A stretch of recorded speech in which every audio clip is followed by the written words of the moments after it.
সাধাৰণতে ভাওনা বুলি ক'লেই যেন উজনি অসম উজনি অসমৰ ফালে প্ৰচাৰ প্ৰসাৰ আৰু প্ৰচলনটো ভাওনাৰ বেছি কিন্তু আমি দেখিবলৈ পাওঁ যে মধ্য অসম বা নামনি অসমৰ ফালে ইয়াৰ প্ৰচাৰ আৰু প্ৰসাৰ অতিকৈ কম কিন্তু তেনে সময়তে এক ব্যতিক্ৰমী চেষ্টা এক ব্যতিক্ৰমী প্ৰয়াস ক্ষেত্ৰী ডিমৰীয়াৰ ক্ষেত্ৰীৰ কৃষ্টি অংগনা কলাকেন্দ্ৰৰ শিল্পীসকলৰ দ্বাৰা পৰিৱেশিত এখন ভাওনা যিখন ভাওনা বৰ্তমান প্ৰদৰ্শিত হৈ আছে নাট বিপ্ৰ দামোদৰ আখ্যান ইয়াৰ যোগেদি এক নতুনত্ব আৰু এক নতুন সোৱাদ দিবলৈকে বিচাৰিছে যিসমূহ উদ্যোক্তা আছে যিসমূহ এই যি কলাকেন্দ্ৰ আছে এই কলাকেন্দ্ৰৰ যিসমূহ সদস্য আছে সদস্যসকলে এক নতুন প্ৰয়াসেৰে এই ধৰণে সকলে ভাওনা নিজেই তেখেতসকলে প্ৰশিক্ষণ লৈ এই ধৰণে প্ৰশিক্ষক লৈ আহিছে দূৰৰ পৰা আৰু আনি এই ধৰণে প্ৰশিক্ষণ লৈ এই ধৰণে ভাওনা তেখেতসকলে কৰি আছে এক সুন্দৰ প্ৰয়াস এক নতুনত্ব দিবলৈকে চেষ্টা কৰিছে যে পূব কামৰূপৰ ভিতৰত এয়াই যেন প্ৰথম ডিমৰীয়াৰ ক্ষেত্ৰত ডিমৰীয়াৰ প্ৰথম যেন এয়াই যেন প্ৰথম যে এইসমূহ কৃষ্টি কলাকেন্দ্ৰ ডিমৰীয়াৰ ক্ষেত্ৰী অংগনা কৃষ্টি কলাকেন্দ্ৰৰ শিল্পীসকলৰ দ্বাৰা পৰিৱেশিত এইখন এখন ভাওনা নাট চলি আছে এয়া বিপ্ৰ দামোদৰ আখ্যান সুন্দৰ প্ৰয়াস আৰু ভাল লাগিছে আপোনালোকে প্ৰতিটো দৃশ্য যদি এফালৰ পৰা পৰ্যায়ক্ৰমে যদি মন কৰে বিপ্ৰ দামোদৰৰ এই সকলোবোৰ কাহিনী স্বতঃস্ফূৰ্তভাৱে সুন্দৰকৈ উপস্থাপন কৰি গৈছে আৰু এবাৰ আপোনালোকে এই যদি শেষলৈকে চাই তেতিয়াহ'লে ইয়াৰ গোটেই যিটো সোৱাদ সেই সোৱাদ আপোনালোকে বুটলিবলৈকে পাৰিব এক সুন্দৰ প্ৰয়াস গতিকে মই পুনৰবাৰ কৈছোঁ যে প্ৰকৃততে ভাওনা বুলি ক'লেই আমি উজনি অসমক বুজোঁ উজনি অসমৰ ফালে ইয়াৰ প্ৰচাৰ আৰু প্ৰসাৰ অতিকৈ বেছি কিন্তু আমাৰ এই মধ্য অসম বা নামনি অসমৰ ফালে ইয়াৰ প্ৰচাৰ অতিকৈ কম তেনে সময়তে কিন্তু এই ধৰণে এক ব্যতিক্ৰমী সোৱাদ দিবলৈকে চেষ্টা কৰিছে ডিমৰীয়াৰ ক্ষেত্ৰী কৃষ্টি অংগনা কলাকেন্দ্ৰৰ শিল্পীসকলে খুব সুন্দৰ প্ৰয়াস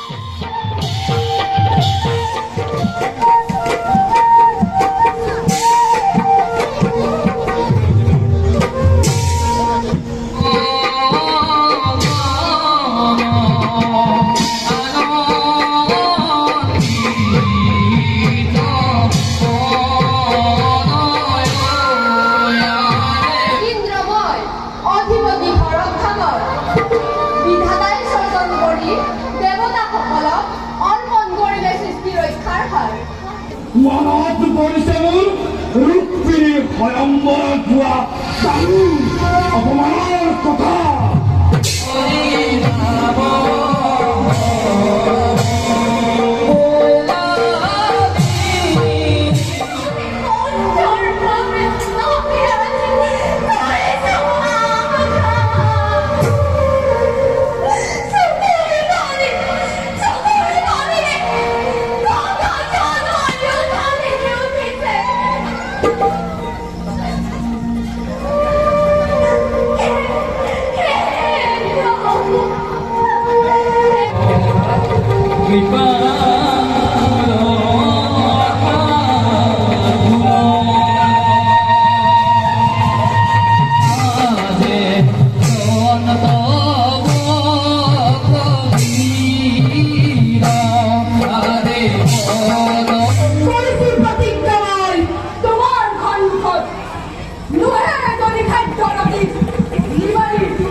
ওই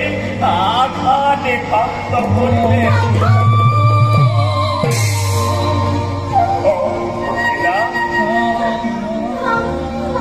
আঘাতে ভক্ত হে স্থানেৰ মাটিতে পড়ে ঘৰে ঘৰে